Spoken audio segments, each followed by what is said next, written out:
The URC is a very, very low level, have you heard? Terrible competition. It's awful.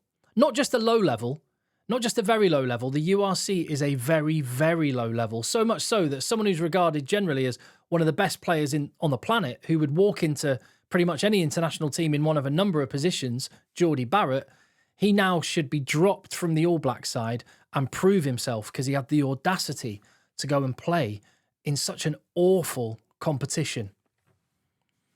What is going on? What is going on? This comes from one of the most one-eyed rugby shows that there is, not known for its level-headed punditry or balance. And I know that as much as anything from the comments that I get on the channel from people in New Zealand who are quite often embarrassed. I mean, the New Zealand public are as knowledgeable about rugby and passionate as anyone, and they're quite often embarrassed by some of the stuff that the breakdown comes up with. I always thought it was called the breakdown because that was a rugby term, but I'm starting to think that there might be other reasons why they call it the breakdown. This is what former World Cup winner Stephen Donald, Beaver, had to say about the level of rugby Jordie Barrett is playing week in, week out. The URC, your competition, it's probably a very, very low level compared to the Super Rugby. Very, very low level. Now, my immediate reaction when I saw that was, well, I thought this. That's bait. Yeah, I thought I was being played. This was a bit of rage bait for clicks. And as a result, I was going to kind of ignore it. But the thing is, I think they actually believe it because his fellow pundit, Joe Wheeler, piped up and said this. Yeah, URC mightn't be as good as Super Rugby. It's not going to harden them for Test Rugby. And no one else sat around the table seemed particularly surprised by these statements or shocked in any way, or certainly didn't challenge them. So the URC is a very, very low level, not as good as Super Rugby, and it's not going to harden Jordie Barrett ready for Test Rugby. What do you think's going on here? Like I say, let me know down below. I think this is a cope, you know? I think this is a cope because Super Rugby isn't what it once was in its prime. Cope because New Zealand were the ones that pushed the South African teams away to the URC. They were blamed by the South African Rugby Union for their handling of the situation that forced South Africa to head north. And, you know, you've seen people in recent years come out and say how much they regret that this happened, Israel Dag being one of them in recent months. I think this is cope for the negative impact that not having those South African teams in Super Rugby has had on the competition overall and the standard that the players play week in, week out. When I think back to like Super Rugby in like 2008, 2009, when you had that incredible Crusaders team, that amazing Bulls team, some of the matches they played is as good as you will see club rugby wise. And I think that that's what we're seeing here is, in a word, cope. To suggest that Super Rugby as it currently is prepares you more for Test Rugby than the URC is crazy, it's parochial, it's small-minded, and I just don't think someone that says that really watches the rugby when they make that judgment. Equally, and I want to be fair, because I'm not just here to you know, lob grenades about. I think Super Rugby deserves some massive credit. This season has been the best Super Rugby season in years. It's been really, really fun to watch. And I will absolutely say, at the top end of Super Rugby, which is mainly the New Zealand sides, although it's been really, really helped this year by the fact that the Aussie teams seem to have got their act together, a Lions Tour, a World Cup looming next year. That seems to have given Australia the impetus to actually get their act together. And some of those teams are proving much more competitive. But the New Zealand sides are the best of the lot. And at the top level, like that game, when Chiefs played Crusaders, that was best v best. And it felt like it, and it looked like it. The standard was excellent. You had, just look at the Crusaders front row. Tamaiti Williams, Cody Taylor, Fletcher Newell. Like in second row, the battle, you had Scott Barrett for the Crusaders, and for the Chiefs, you had Tupu Vai and Josh Lord. Back row, Blackadder against Jacobson. Havili against Lynette Brown. Sevu Reese against Imoni Narawa. Will Jordan against D-Mac. I mean, it was like in many positions, probables v possibles.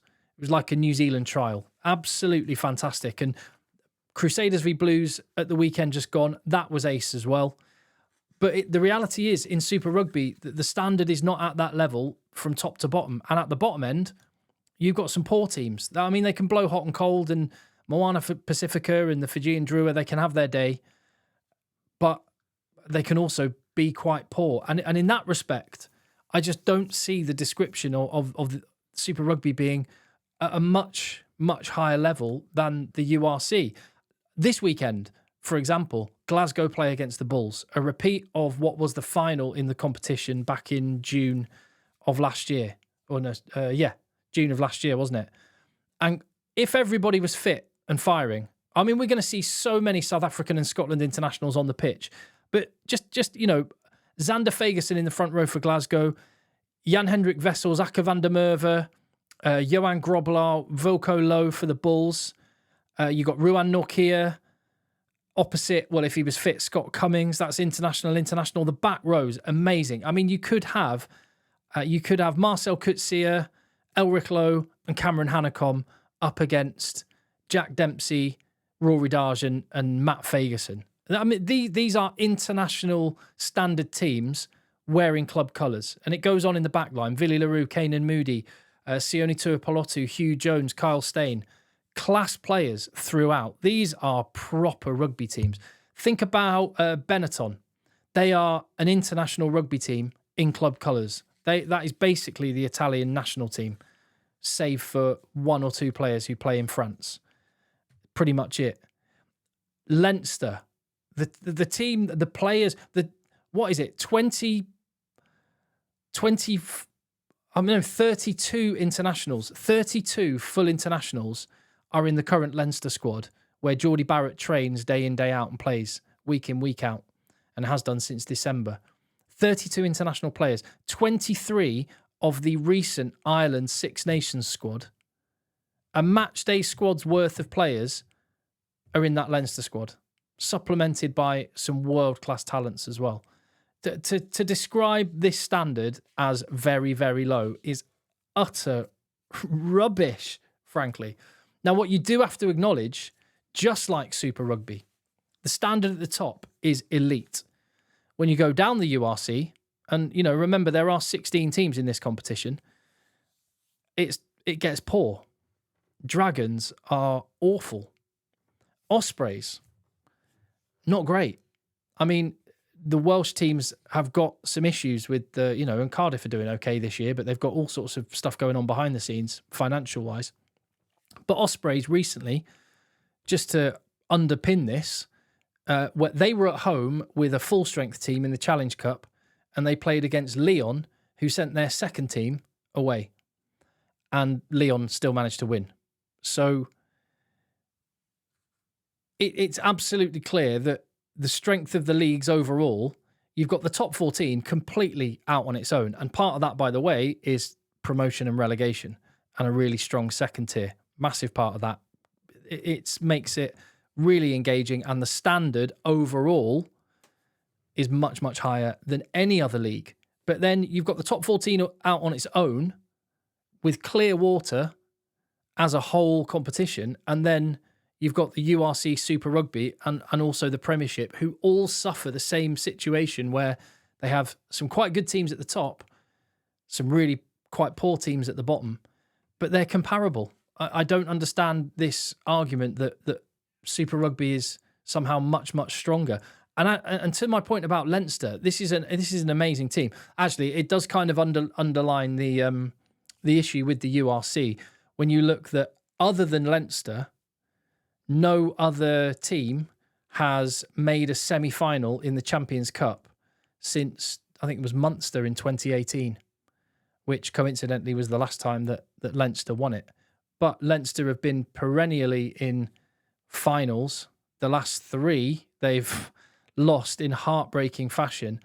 And those games against La Rochelle and the game last May against Toulouse, these are the highest level of club rugby that it is possible to play. The highest level of rugby that it's possible to play outside of international rugby are these games, is the level that Leinster played at last May.